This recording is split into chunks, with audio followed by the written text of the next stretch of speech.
तो नमस्कार, traders diary में आपका स्वागत है। मिडवीक सेशन है और किस तरह से बाजार आज हमें एक्शन होते हुए दिखते हैं वो देखना काफी इंटरेस्टिंग होगा। बट वरुण, डेफिनेटली कल जिस तरह से हम एक्सपेक्ट करके चल रहे थे कि एसजीएक्स निफ्टी जो आपको गिरावट का रुझान दिखा रहा था, उसके बाद वहां पर पॉजिटिविटी बनती हुई नजर आई और क्लियर कट रिवर्सल जो है हमें कल के सत्र में बनते हुए नजर आया। और आज जो दिख रहा है वो एसजीएक्स निफ्टी का आलम जो है डेफिनेटली पॉजिटिव है। तो क्या आज गिरावट होगी?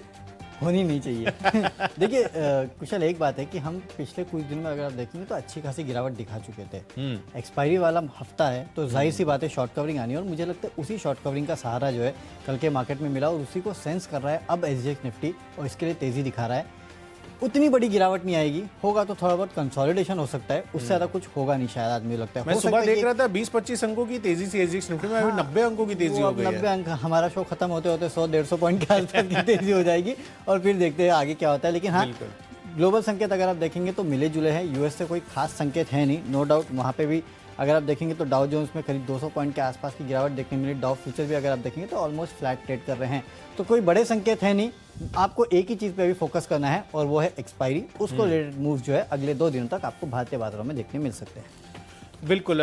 तो चलिए, जिस तरह से भारतीय बाजार पैन आउट होते हुए दिख रहे हैं, मंथली एक्सपायरी की तरफ हम बढ़ रहे हैं, तो डेफिनेटली एक शॉर्ट कवरिंग का संकेत जो है आपको क्लियर कट यहाँ पर काफी सेक्टर या स्पेसेस में देखने को मिल सकता है। तो अपनी पारी की शुरुआत कर लेते हैं इसी के साथ और सबसे पहले देखते हैं कि कैश सेगमेंट से वरुण ने क्या चुना है। Central bank. आज जितने भी बैंक्स हैं ना, पीएसयू बैंक से, उनको आपको फोकस में रखना है क्योंकि यहाँ पे अच्छी खासी तेजी होगी। क्योंकि देखिए, खबर वही है कि सरकार जो है अब कहीं ना कहीं 2 ऐसे पीएसयू बैंक है जिनको प्राइवेटाइजेशन करने वाली है और जो शीतकालीन सत्र है उसमें कहीं ना कहीं इसके लिए कोई बिल लाया जा सकता है या फिर इसका ऐलान हो सकता है। तो जितने बैंकिंग काउंटर्स हैं ना, आप जिसमें चाहिए पैसा लगा दीजिए। खासकर ये 4 बैंक्स मैंने अपने टीम में लिए और ये फोकस में इसलिए है क्योंकि कहीं ना कहीं पीसीए से बाहर आए हैं और इनको लेके चर्चाएं लगातार होती है। तो एटलीस्ट ट्रेडिंग के लिए एक बेटर बेट है, इसके लिए खरीदारी करके चलेगा। 21.5 के लक्ष्य के लिए 20.2 का आपको एक स्टॉप लॉस रखना है। आशीष, आपकी पारी, सॉरी कुशल, आपकी पारी की शुरुआत आप कैसे कर रहे हैं? हो गए हैं एक्चुअली। तो यूजुअली हम तीनों ही जो है ट्रेडर्स डायरी अभी खेलते हैं, तो डेफिनेटली जो है ये हो सकता है। बट अगर आप देखें तो यहाँ पर पीएसयू बैंक्स, इस पर फोकस रखना है। इनफैक्ट इसका इंडिकेशन ना वरुण हमें कल भी देखने को मिला था। 2-2.5% की दमदार तेजी आपको पीएसयू बैंक इंडेक्स में कल आती हुई नजर आई। तो हो सकता है कि आज भी जो है ये लगातार फोकस में बनी रहे जिस तरह से बिल पास होने की बातें आ रही हैं। तो कैश के स्पेस से आपको सेंट्रल बैंक ऑफ इंडिया इस पर नजर रखनी है। और मैंने सूची में अब कच्चे तेल जो ड्रिवन स्टॉक्स हैं, जो ऑयल प्रोड्यूसर्स हैं, उन पर अब बड़ा फोकस आपको बनाकर चलना चाहिए। आप देखिए, कल के सत्र में ही केवल 3-3.25% की दमदार तेजी आपको इनफैक्ट पूरे के पूरे ऑयल स्पेस में आती हुई नजर आई। ब्रेंट क्रूड के भाव में चेक कर रहा था तो 78-79 के लेवल से अब 81-82 के लेवल्स पर ये जाता हुआ दिखा है। इनफैक्ट कल के सत्र में ही उसके पिछले दिन भी 1.2-1.5% की तेजी कच्चे तेल में आपको देखने को मिली। तो मुझे लग रहा है कि जो ऑयल प्रोड्यूसिंग कंपनियां हैं, जो काफी दिनों से लाइमलाइट में नहीं आई थी, अब फिर से तूल पकड़ती हुई दिखेंगी। और इस वजह से ही मैंने अपने इस स्पेस से कुछ एक स्टॉक शामिल किए हैं, जिसमें पहला है ऑयल इंडिया, जहां पर नजर रखनी है 204 रुपए के टारगेट के लिए खरीदारी करनी है। आपको 195 रुपए का आपको स्टॉप लॉस लगाना होगा। इनफैक्ट इस पर पकड़ जो है वो मेरी ओएनजीसी को लेकर भी है, क्योंकि कल ऑयल इंडिया अगर आप देखें तो वो 3-3.5% चला था। बट डेफिनेटली फ्यूचर्स कैटेगरी जो है हमारी, उस पर अब आपको नजर रखनी है। और इसमें ओएनजीसी ये स्टॉक है मेरी सूची में, जो अगली कैटेगरी हमारी आज के फ्यूचर्स की, जिसमें मैंने इसको चुना है। और यहां पर ऑलमोस्ट फ्लैट सी क्लोजिंग होती हुई दिखी थी, बट डेफिनेटली जिस तरह से कच्चे तेल में उबाल आता हुआ दिखा है, मुझे लग रहा है कि यहां पर अगली तेजी जो है आज के सत्र में ही बनती हुई नजर आ सकती है। तो 151 रुपए, 146-47 की क्लोजिंग है। 151 ये आपका टारगेट बनेगा और 143 रुपीज आपको स्ट्रिक्ट स्टॉप लॉस इसमें भी मेंटेन करके चलना है। वरुण, फ्यूचर्स में आपका कौन सा कॉल है? बिकवाली का कॉल, और बिकवाली करना है वेदांता में। देखिए, कल मैंने जैसे कि आपको कहा था कि कल वो एक ट्रेडिंग बेट था, कल जो होना था इस काउंटर में हो गया, नो डाउट। यहाँ प्रमोटर्स ने खरीदारी की, उसके चलते स्टॉक चल गया, बहुत अच्छा है। कल आपको जितना कमाना था आपने कमा लिया। आज आप चाहिए तो एक बिकवाली करके चल सकते हैं, क्योंकि लगातार 2 दिन चलने के बाद यहाँ थोड़ा बहुत मुनाफा वसूली हो सकती है इस काउंटर में। इसके लिए बिकवाली का कॉल दिया जा रहा है। सेल ऑन न्यूज तो नहीं, वो तो कल बाय ऑन न्यूज हो गया, क्योंकि परसों भी चला था, कल भी चला, जितना चलना था अब चल गया। बट अब गिरेगा। हो गया। हाँ, अब कहीं ना कहीं थोड़ा बहुत मुनाफा वसूली आएगी, जाहिर सी बात है। तो एक बेसिकली एक टेक्निकल कॉल है और कुछ नहीं है। तो इसके लिए आपको आज बिकवाली करना है। आज चाहिए तो आप बिकवाली करके चल सकते हैं। 340 के लक्ष्य के लिए 351 का आपको एक स्ट्रिक्ट स्टॉप लॉस रखना है। अगला काउंटर ऑप्शंस का है और यहाँ पे कोल इंडिया। यहाँ पे आपको कॉल ऑप्शन खरीदना है 157.5 का। देखो, आने वाले दिनों में इस कंपनी की बोर्ड की बैठक है जहां पे इंटरिम डिविडेंड का ये कंपनी ऐलान करने वाली है। मतलब किसी ने शायद सोचा नहीं होगा कि कोल इंडिया इतने जल्दी फिर से इंटरिम डिविडेंड दे देगा, लेकिन हाँ ठीक है, इन्होंने ऐलान कर दिया तो वो एक अच्छी बात है। मोर देन द न्यूज, मैं तो यही देख के हैरान हूँ कि आप कॉल ऑप्शन कोल इंडिया में खरीदारी दे रहे हैं। न्यूज के चलते ही दे रहा हूँ, नहीं तो मैं देता नहीं इस काउंटर में कभी। और देखिए इस काउंटर में आप खरीदते इस काउंटर को सिर्फ डिविडेंड के लिए, बाकी तो रिटर्न्स कभी कमा के दिए नहीं इसने।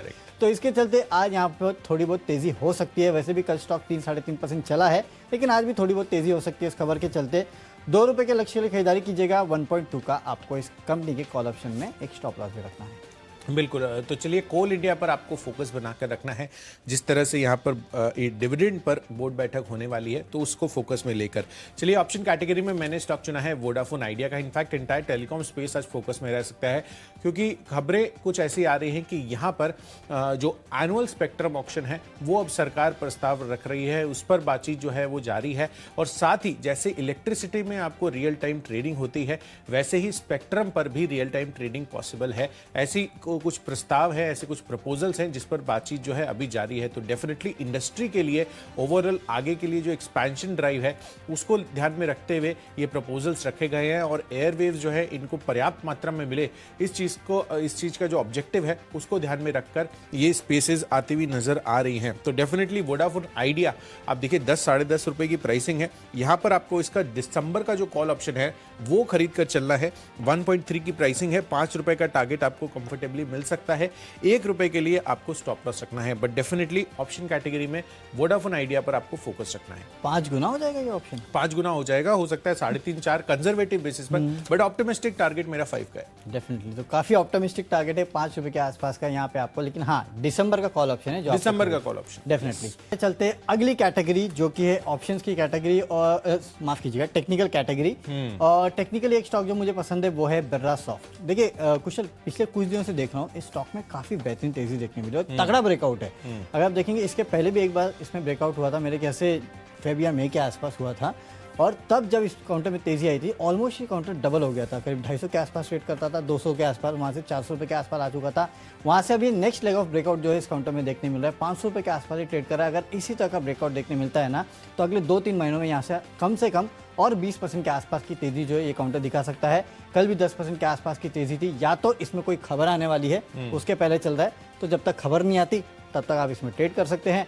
और अगर बिना खबर के टेक्निकली चल रहा है, जो कि मुझे ज़्यादा लग रहा है, तो टेक्निकली यहाँ कम से कम अगले 2 महीनों में ₹600 के आसपास के टारगेट जो है बिरला सॉफ्ट आपको दिखा सकता है। बहुत कंजर्वेटिव हो रहे हो आप वरुण, मेरे को तो ऐसा लग रहा है ये जिस तरह का मूव है अगले 2 महीने ही नहीं 2 दिन में ये मूव आ सकता है। ₹600 सकता है, बहुत कंफर्टेबल टारगेट है जो आप दे रहे हैं अभी। तो डेफिनेटली मुझे लग रहा है कि यहाँ पर स्टॉक पे आपको नजर रखनी चाहिए। अगर कुछ करेक्शन भी आती है तो हो सकता है उस करेक्शन में भी आप खरीदारी करके चलेंगे, क्योंकि टेक्निकली चार्ट स्ट्रक्चर जो है काफी ज्यादा मजबूत जो बिरला सॉफ्ट है वो दिखाता हुआ नजर आ रहा है। चलिए टेक्निकल चार्ट्स के आधार पर एक शॉर्ट कवरिंग का कैंडिडेट जो एक्सपायरी मूव के लिहाज से आपको खरीद कर चलना है वो है इन्फो एज का स्टॉक। आप यहाँ पर खरीदारी करके चलिए। कल के सत्र में भी थोड़ा सा पॉजिटिव ट्रेंड जो है इसमें बनता हुआ नजर आया था, पर मुझे लग रहा है कि यहाँ पर अच्छी शॉर्ट कवरिंग जो है एक्सपायरी के पहले स्टॉक में देखने को मिल सकती है। और दूसरी जो इंपॉर्टेंट एस्पेक्ट है इस चीज़ को लेकर, वो मैं आज सुबह खबरों में पढ़ रहा था, अखबार में ये आया था कि जो नो ब्रोकर्स है वो अब यूनिकॉर्न बन गया है। एक प्रॉप टेक जो हम बोलते हैं एड टेक, फूड टेक, वैसे ही प्रॉपर्टी रिलेटेड जो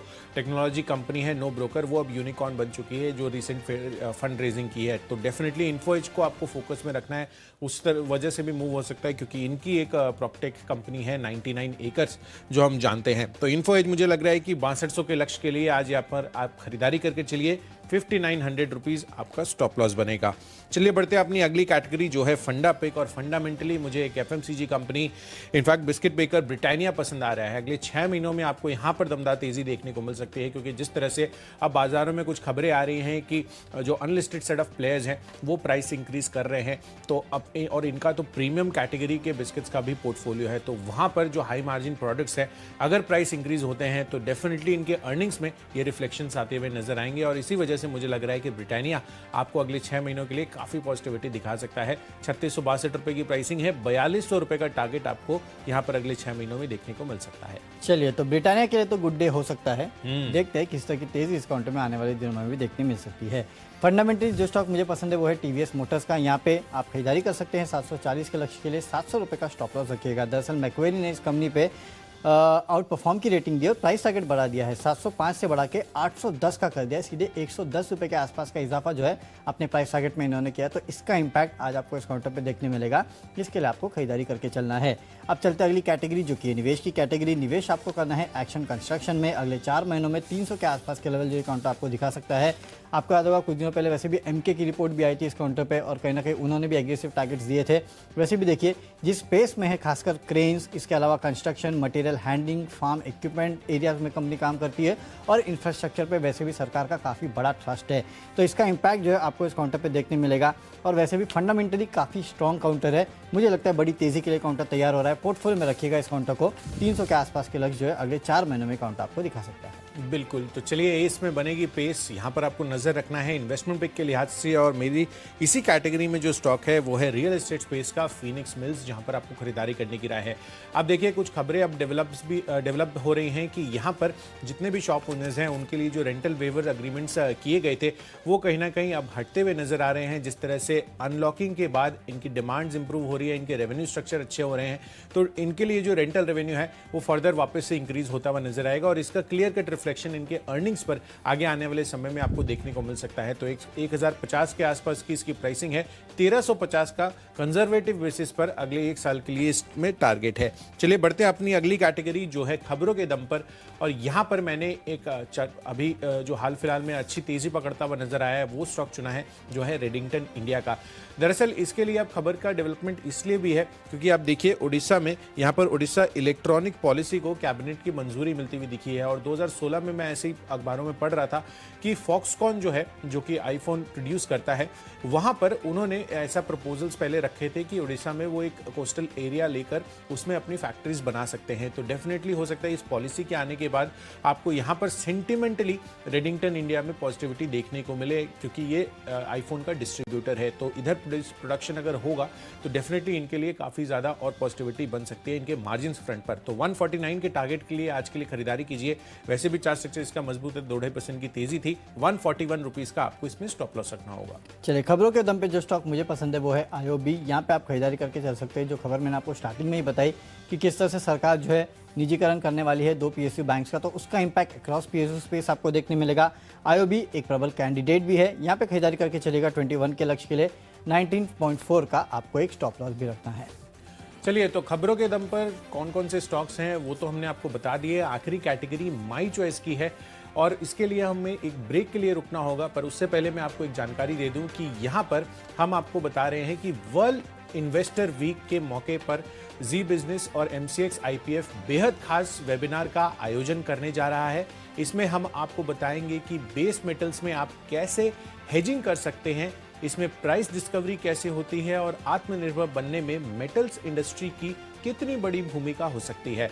तो जुड़िए हमारे साथ कल 12:30 बजे हमारे खास वेबिनार हेज इन इंडिया में। वेबिनार का हिस्सा बनने के लिए BMH लिखकर 57575 पर SMS करें।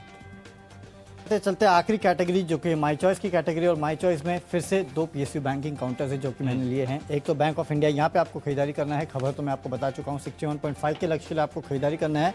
57.5 का स्टॉप लॉस रखेगा। अगला है IDBI बैंक, यहाँ पे आप खरीदारी कर सकते हैं 51 के लक्ष्य के लिए। 47.5 का आपको यहाँ भी एक स्ट्रिक्ट स्टॉप लॉस रखना है। तो 2 पीएसयू बैंक से जहाँ पे आपको खरीदारी करना है। और एक बिकवाली का कॉल है डॉक्टर रेड्डीज पे, यहाँ पे आप बिकवाली करके चल सकते हैं। लग रहा है कि थोड़ी बहुत वीकनेस आपको इस काउंटर में देखने मिल सकती है। 4560 के लक्ष्य के लिए आप बिकवाली कीजिएगा। 4660 का आपको एक स्टॉप लॉस भी रखना है। फ्यूचर्स में बिकवाली कर सकते हैं डॉक्टर रेड्डीज में। चलिए माई चॉइस कैटेगरी में पहला कॉल मेरी तरफ से है टाटा मोटर्स पर। लंबी अवधि के लिए आप इसमें निवेशित रह सकते हैं। बाजार में अभी जो गिरावट हुई है उसके बाद यहाँ पर फिर से बाइंग का एक्शन आपको देखने को मिल सकता है और अगले 1 साल में 650 रुपये आपको इसमें टारगेट देखने को मिल सकता है। फंडामेंटली स्टॉक में कोई भी दिक्कत नहीं है। मैंने आपको पहले भी ये स्टॉक रेकमेंड किया है और उस पर फंडामेंटल स्टोरी भी बताई है। दूसरा कॉल है भारत फोर्ज पर। यहाँ पर भी ऑटो स्पेस की ये कंपनी है जहाँ पर आपको फोकस रखना है। इन्होंने EV में जिस तरह की एंट्री की थी उसमें टॉर्क मोटर्स जो हिस्सेदार हिस्सेदारी इनकी एग्जिस्टिंग 48-49% थी, वो अब बढ़कर 60.6% पर हो चुकी है।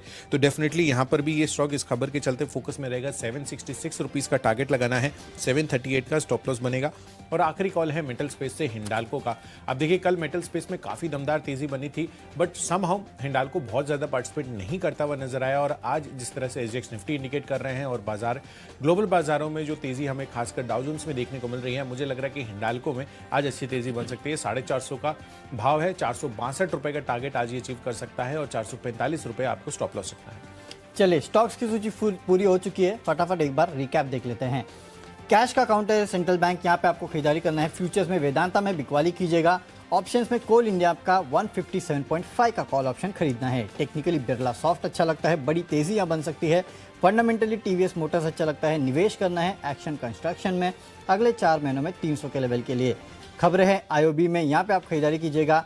माई चॉइस में bank of India, IDBI bank में करनी है खरीदारी और बिकवाली करनी है डॉक्टर रेड्डीज के फ्यूचर्स में। और इनमें से आज का मेरा बेस्ट पिक है टीवीएस मोटर्स। यहाँ पे आपको अच्छी खासी तेजी देखने मिल सकती है। मैक्वेरी ने यहाँ पे अपना टारगेट जो है उसको बढ़ा दिया है, 705 से बढ़ा के 810 का कर दिया है, तो उसका असर देखने मिलेगा।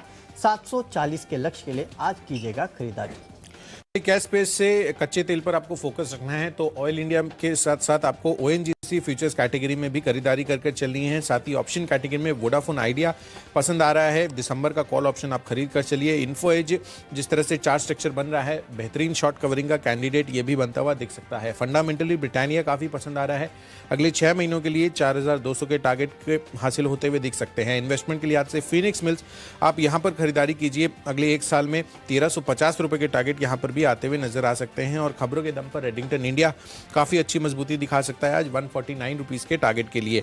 इनफैक्ट अगर आप देखें तो जो माई चॉइस कैटेगरी है उसमें तीनों के तीनों कॉल्स खरीदारी के हैं। टाटा मोटर्स लंबी अवधि के लिए निवेशित रहिए, 650 का टारगेट आ सकता है। भारत फोर्ज 766 रुपए के लक्ष्य के लिए खरीदारी कीजिए। और हिंडाल्को यहाँ पर भी अच्छी तेजी आज के सत्र में बन सकती है। और इन सब में मेरा बेस्ट पिक है आज के लिए फिनिक्स मिल्स पर, जहां पर अगले 1 साल में आपको 1350 रुपए के टारगेट देखने को मिल सकते हैं। जिस तरह से जो रेंटल वेवर्स है वो अब अग्रीमेंट्स हटते हुए नजर आ रहे हैं, जिस तरह से अनलॉकिंग हो रही है, इनको काफी बड़ा फायदा आगे चलकर अर्निंग्स में मिल सकता है।